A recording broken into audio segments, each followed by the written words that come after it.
Verb है, verb की two kinds होती है, finite and non finite. Non finite, here one example, आई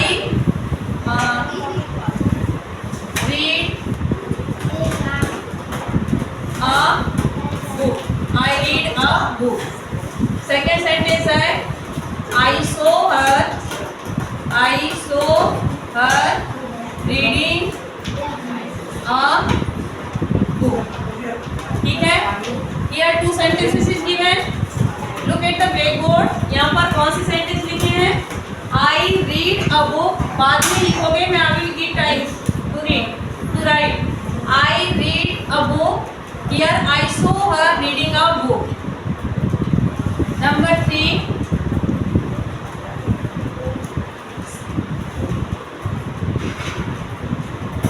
इसी का मैं इसको टेंस को चेंज करती हूँ। ठीक है, इसमें क्या हो गया है? सब्जेक्ट क्या है? आई है। Now here I am changing the subject, he reads a book. ठीक है, यहाँ पर मैंने जैसे ही when I change the subject, the verb automatically change. यहाँ पर आई रीड था, don't write, otherwise you will not, you are unable to understand. फिर बोलोगे मैडम ने क्या पढ़ाया? All of you look at the blackboard. I read, I is the word subject, read is given, but no S is added here. Why? Because we know that this subject I in verb is in the first form if in a present tense and no s or es is added. But when we change the subject he, जैसे ही हमने subject को change किया तो क्या हो गया? Reads। क्या हो गया? Reads हो गया। इसको मैं continuous में change कर रही हूँ। इसको मैंने क्या कर दिया? Continuous में change कर रही हूँ। I am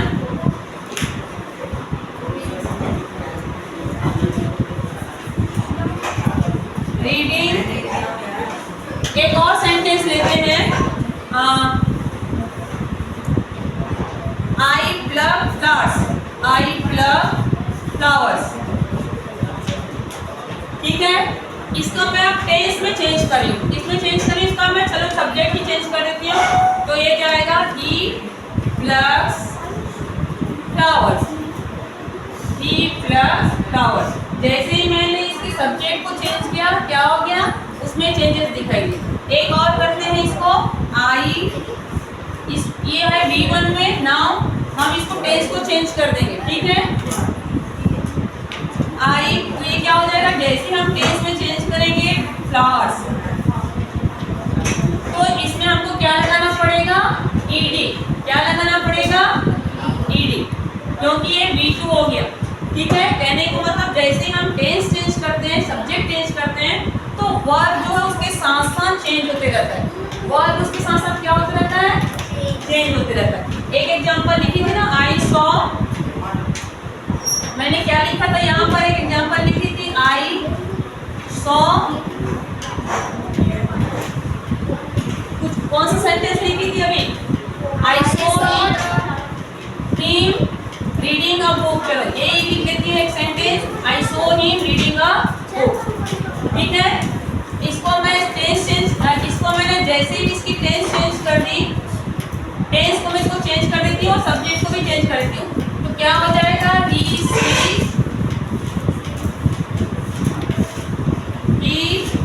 seize him reading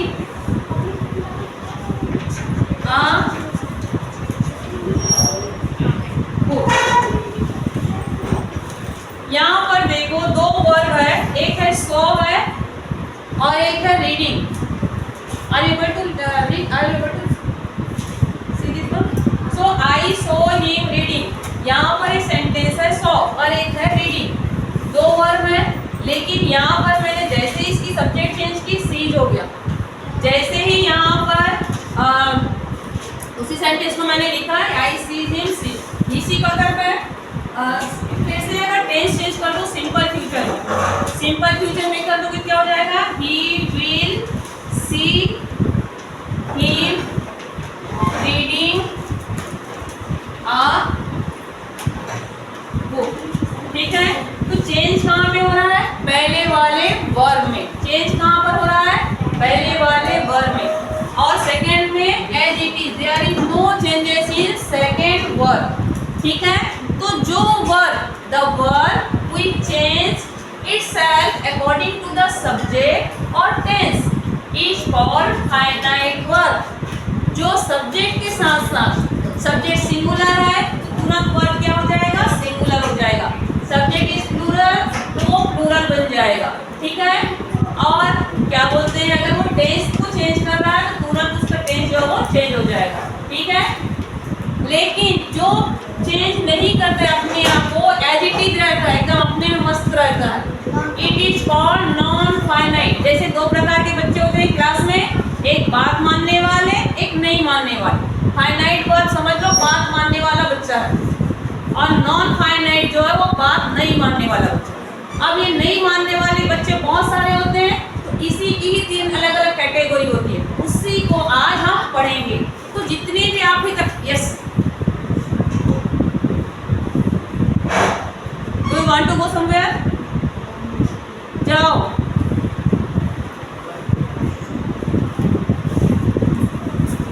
ठीक है, तो what do mean by finite verb and non finite verb? दो तरीके से आप लोग बहुत जा सकते हो।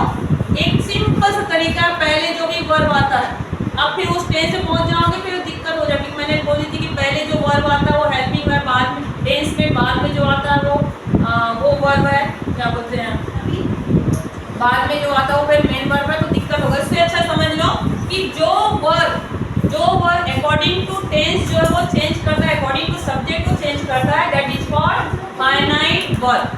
फाइनाइट वर्ब मीन्स बात करने वाला, बात मानने वाला बच्चा। नॉन फाइनाइट मीन्स वो अपने में रहता है, उसको वही करना है जो आपको करना है। ठीक है, अंडरस्टूड? फाइनाइट और non finite? Finite means the verb which changes itself according to the subject, according to the tense. अगर subject is singular then he change it, singular form हो जाएगा।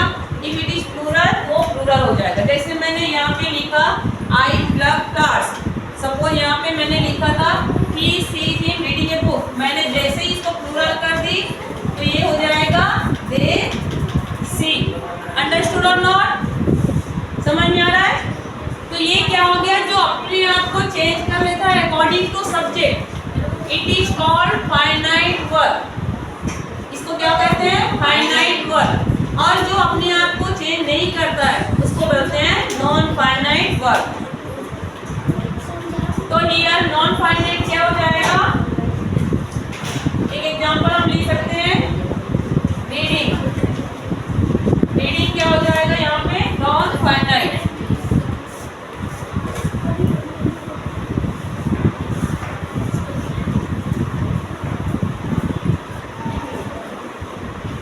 Again, non-finite is divided into 3 parts. That is infinitive,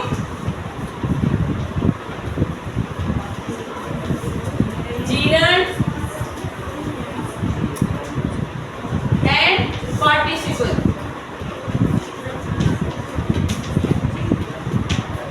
finite verb जितने भी आपकी जो जा रहा है, जैसे कि I go to school, he comes to school, he plays in the ground, ये सारे के सारे क्या होंगे, फाइनाइट वर्ब होंगे। और नॉन फाइनाइट जो है लास्ट में जैसे रीडिंग लिखा रहता है या टू बोल होता है, उसको नॉन फाइनाइट कहते हैं। तो अभी हम नॉन फाइनाइट के बारे में पढ़ेंगे। नॉन फाइनाइट नो इन्फिनिटिव्स फिर 2 प्रकार के होते हैं। एक होता है bare infinitive, to infinitive and bare infinitive, to infinitive. Second one is bare infinitive. ठीक है, इसमें क्या होता है, नॉन फाइनाइट, जैसे डायग्राम हम लोग बनाओ तो आपको जल्दी से समझ में आएगा। Verb 2 kinds, finite, non finite. Again non finite divided into 3 part, that is infinitive, gerund and participle. Infinitive हो गया आपका, again 2 kinds, to infinitive and bare infinitive. तो इन्फिनिटिव होता क्या चीज है, Infinitive means base form of the verb or root form of the verb. So what is root form of the verb? जो present tense में जो verb होते हैं, the verb which is in present tense is called root form of the verb. Example, go. root form of the verb किसको कहते हैं? root form या फिर base form. ये दोनों किस चीज को कहते हैं? जितने भी V1 में जितने भी वर्ब आते हैं, जितने भी V1 में जितने भी नहीं, go is the root form of the verb, not go is the root form of the verb. समझ गए?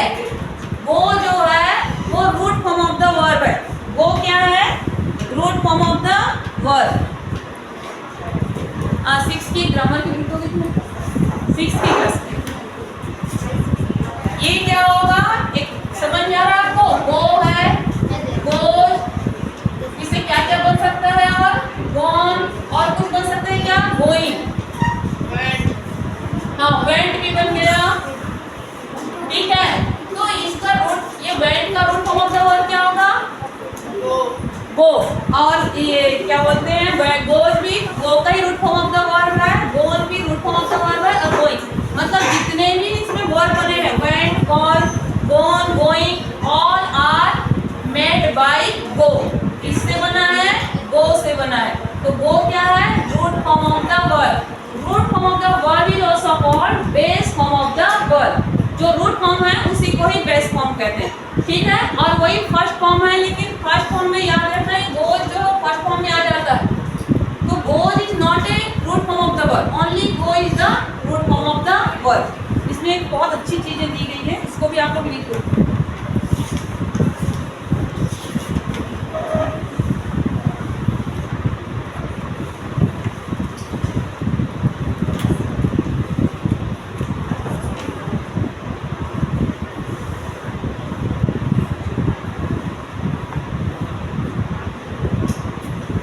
एग्जाम के लिए भी बहुत इंपॉर्टेंट है. तो एक होता है infinitive means the root and the base form of the verb, the form of the word in which its other forms are based is called root form of the verb और base form. Example, be is the base form of. ये बहुत important, इसको लिखिए आप लोग. Have you written this? इसको लिख लो 2 minute. समझ में आ रहा है? लास्ट में समझ में आ रहा है?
बी फॉर्म के बी फैमिली है, you can say am is are was were be. एक बहुत इंपॉर्टेंट चीज है, आप लोग इसको जब ये लेते हैं ना टेस्ट, क्या बोलते हैं, जो कॉम्पिटिटिव एग्जाम में कभी कभी पूछ देता है कि राइट डाउन द, सपोज कोई एग्जाम दे, कोई ये दे दिया, कोई ऐसे सेंटेंस दिया और write down the third form of the verb, am is are कुछ दे दिया रहेगा और write the third form of the verb, तो वहां पर third form of the verb होगा been. Been is the third form of the verb. was and where is the second form and been is the third form. am is are is the first form. Understood? तो be form of the verb कौन सा है? am is are was or where. Write it down, it's much important for you. Next is do family में कौन कौन आते हैं? do में हो गया does, did, doing, done and doing. ठीक नहीं है? does, did, done and doing. Next आपका हो गया हैव. ये सारे हैव फैमिली में आएंगे, या द वर्ड। इसका हो गया हैज, हैड, और क्या होता है हैविंग, और कुछ है क्या, हैज, हैड, हैविंग। वैसे ही एग्जाम्पल और ले सकते हैं हम लोग। Right, right is the best form और गुड फॉर्म। इसका क्या क्या बन सकता है, wrote, written and writing, wrote, written and writing. Understood? So which one is the root form of the word? जितने भी वर्ड फर्स्ट फॉर्म में है this is called root form of the word. Am is are का root base form क्या हो जाएगा, be. Am is are का base form क्या होगा, root form be. Was were का रूट फॉर्म बी। बीन का रूट फॉर्म बी।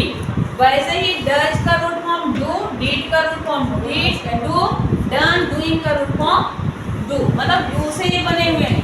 हैव का हैड, हैड, हैविंग। राइट का wrote, written, writing. Write it down soon.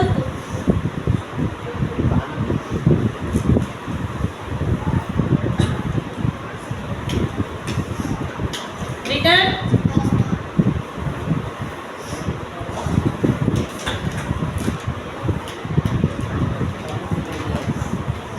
should I clean this?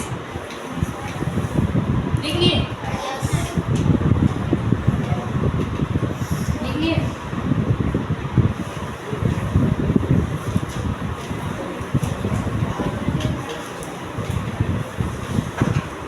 तो मैंने यहाँ पे क्या क्या लिखा था, इन्फिनिट, नॉन फाइनाइट हो गया आपका इन्फिनिटिव, फिर gerund, then participle.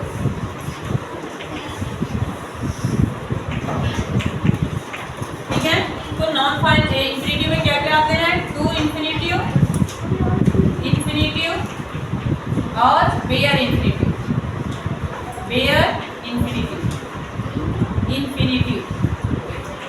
To infinitive को फुल इन्फिनिटिव भी कहा जाता है। टू इन्फिनिटिव को क्या कहा जाता है, फुल इन्फिनिटिव। इसमें कुछ भी नहीं करना रहता है। टू के साथ first form of the word to go, this is called to infinitive. He loves to read.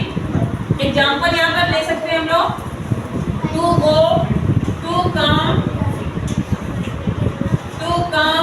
और बताओ ऐसे एग्जाम्पल टू इन्फिनिटिव का, to go, to come, to see, to play, to write. ये सारे किसके एग्जाम्पल हैं, टू इन्फिनिटिव।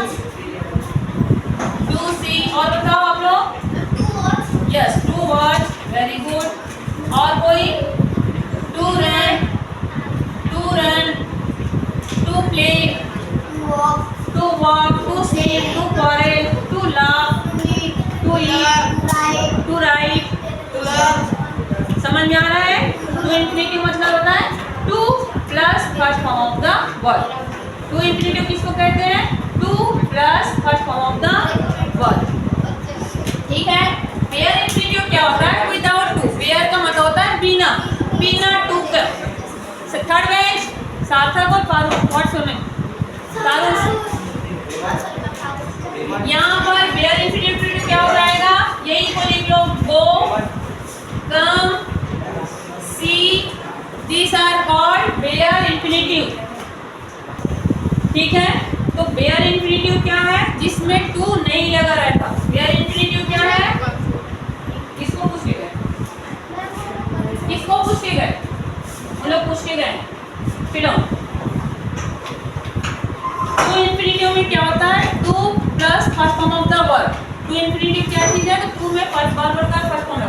वेयर इन्फिनिटिव में नहीं लगा रहता। अब इसी की हम एग्जांपल देखते हैं। ठीक है, वेयर इन्फिनिटिव देखते हैं, we saw her sweet. Example हम ले लेते हैं यहाँ पे, वी सो हर स्वीट।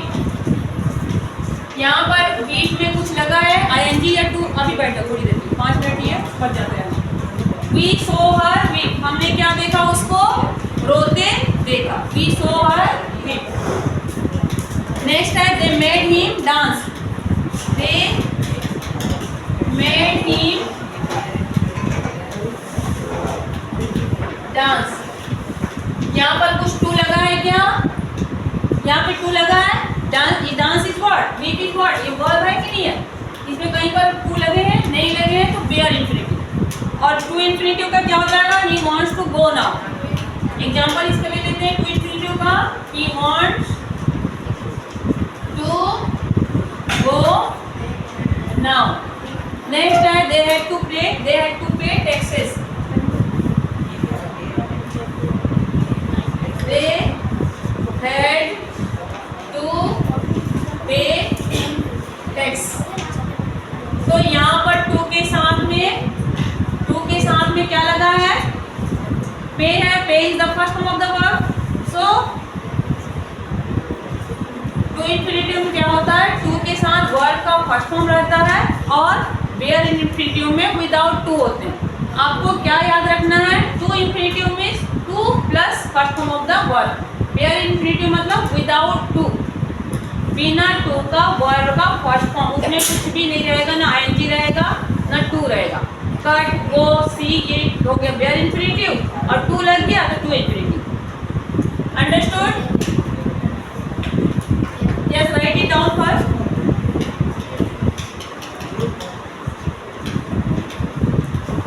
ये लिख लो, इसके एग्जांपल्स लिख लो।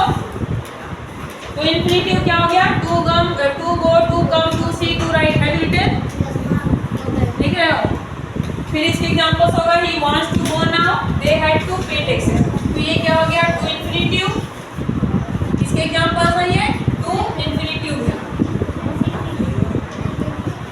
यहाँ पर टू गो किसका एग्जांपल है? To infinitive. यहाँ पर वी किसके एग्जांपल है? Bare infinitive. किसके एग्जांपल है ये? Bare infinitive. डांस किसके एग्जांपल है? Bare infinitive. अंडरस्टूड? ठीक है। Now we will study about the gerund and participle. Written all of you? लिखो, जल्दी लिखो, जल्दी लिखो। और मैं थोड़ा सा चेक करके देखूं कितने लोगों ने क्या क्या लिखा।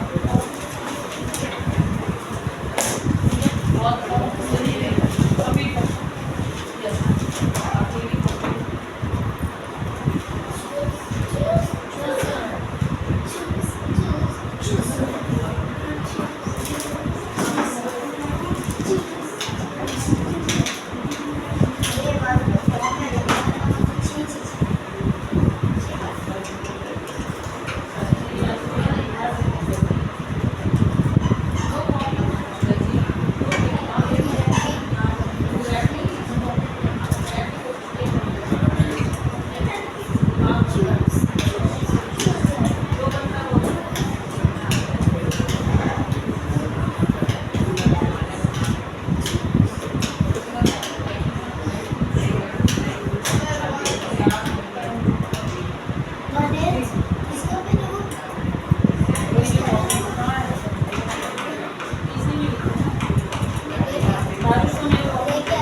लिखा नहीं है, जल्दी लिखो। Yes, stop talking. Now we will read about the gerund and participle. एक एग्जांपल लेते हैं। Swimming is a good exercise. Swimming is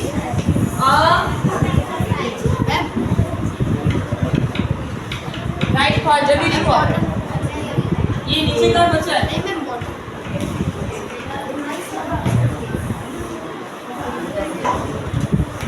Swimming is a good exercise. Second है I saw her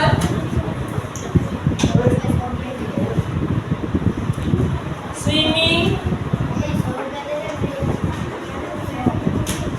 in the river।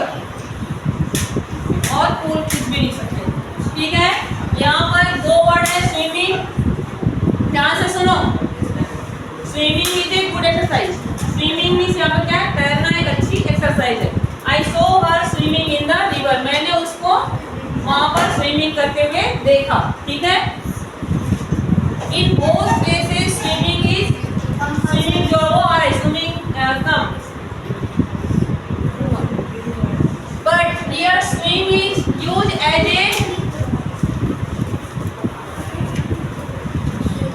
swimming जो है यहाँ पर verb के साथ साथ किसका है, वो जो वर्ब कर रहा है नाउन, किसका जो है वो यूज हो रहा है यहाँ पे, नाउन का। वर्ब के साथ साथ वो नाउन का भी रोल प्ले कर रहा है, मींस डबल रोल प्ले कर रहा है। इसको बोलते हैं double parts of speech. Gerund, participles, इसको क्या बोलते हैं, डबल पार्ट्स ऑफ स्पीच, मतलब डबल रोल निभाना, डबल रोल निभाना। तो ये एक साथ एक खाली वर्ब का ही काम नहीं कर रहा है, बल्कि अपने साथ साथ वो नाउन का भी काम कर रहा है। ठीक है, दूसरे में देखो यहाँ पर आई सो हर स्विमिंग इन द रिवर, तो यहाँ पर ये क्या कर रहा है, वर्ब के साथ साथ एडजेक्टिव का भी रोल प्ले कर रहा है। क्या कर रहा है, एडजेक्टिव का भी रोल प्ले कर रहा है। तो ये जो एडजेक्टिव वर्ब प्लस जो नाउन होता है वो जीरंड कहलाता है। ठीक है, और वर्ब प्लस जो एडजेक्टिव होता है वो पार्टिसिपल कहलाता है। क्या कहलाता है, पार्टिसिपल। क्या कहलाता है, पार्टिसिपल। दोनों में आईएनजी लगे रहते हैं और यही हमारे क्वेश्चन में आता है, identify the gerund and participle. क्या क्वेश्चन रहता है, आइडेंटिफाई जीरंड एंड पार्टिसिपल।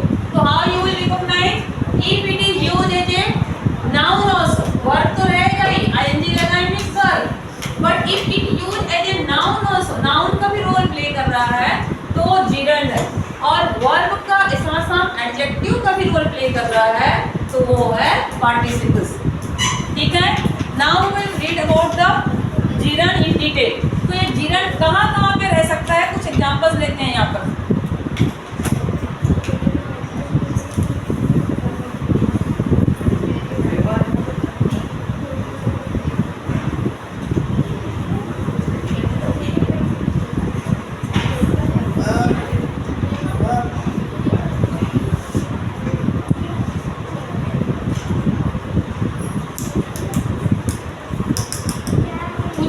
लेते हैं यहाँ पे एग्जांपल, जैसे swimming is a good exercise, तो यहाँ पे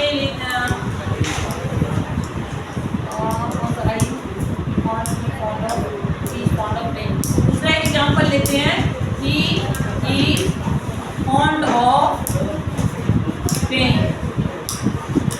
इसको क्या पसंद है, खेलना पसंद है। क्या पसंद है, खेलना पसंद है। I have no idea of going there, I have no idea of going there। ठीक है, मुझे उस जाने के बारे में कोई भी आइडिया नहीं है। तो ये सारी चीज़ें में क्या हो रहा है, ये वर्ब के साथ साथ नाउन का भी रोल प्ले कर रहा है। जितने भी जीरंड होते हैं, पार्टिसिपल होते हैं, इसको डबल पार्ट्स ऑफ स्पीच कहा जाता है। और ये कहाँ पे हो सकता है, एक तो इसको जानने के सबसे सिंपल तरीके हैं, इसके जानने के सबसे सिंपल तरीके हैं जीरंड और पार्टिसिपल्स को। आई सो हर स्विमिंग इन द पूल। अगर बहुत शॉर्ट में जानना है कि जीरंड और पार्टिसिपल्स कैसे पहचानोगे बहुत शॉर्ट में, तो उसका सबसे सिंपल तरीका है, इस स्विमिंग के आसपास में देखना कोई वर्ब तो नहीं है। क्या देखोगे, आसपास में आजू या बाजू, ठीक है, दोनों में, इस वर्ड के पहले या बाद में कोई वर्ब तो नहीं है। If any verb is there then it must be a noun, क्योंकि नाउन के आसपास में नाउन स्टार्ट ही होता है वर्ब से। ठीक है, नाउन के आसपास में क्या रहता है, वर्ब होते हैं। वैसे ही पार्टिसिपल्स में क्या होता है, वो एडजेक्टिव के रोल कर सकता है। एडजेक्टिव जो हमेशा नाउन को क्वालिफाई करता है, नाउन या प्रोनाउन को। तो उसके आसपास में अगर कोई नाउन या प्रोनाउन मिलता है तो पार्टिसिपल ही होगा। Okay, so this is such about your finite and non finite verb. Finite और नॉन फाइनाइट क्या चीज़ है, फाइनाइट जो है, जो according to the subject it change itself, is called finite verb. Non finite verb क्या है, उसको कोई जगह लेना देना नहीं रहता है, चाहे वो टेंस चेंज हो जाए या सब्जेक्ट चेंज हो जाए। Again, non-finite verb is divided into three parts, that is infinitive, gerund and participle. Infinitive is again divided into two parts, that is to infinitive and bare infinitive. To infinitive, to or plus first form of the verb. Bare infinitive without to, first form of the verb is called bare infinitive. Gerund and participle is also called gerund is called verbal noun and participle is called verbal adjective. इसको double parts of speech भी कहते हैं. दोनों में ING लगा रहता है. जानने में थोड़ी सी दिक्कत होती है. बस gerund अगर है तो उसके आसपास में वर्ब होगा और पार्टिसिपल है तो उसके आसपास में नाउन होगा. Okay, so this is in such about your gerund and participle.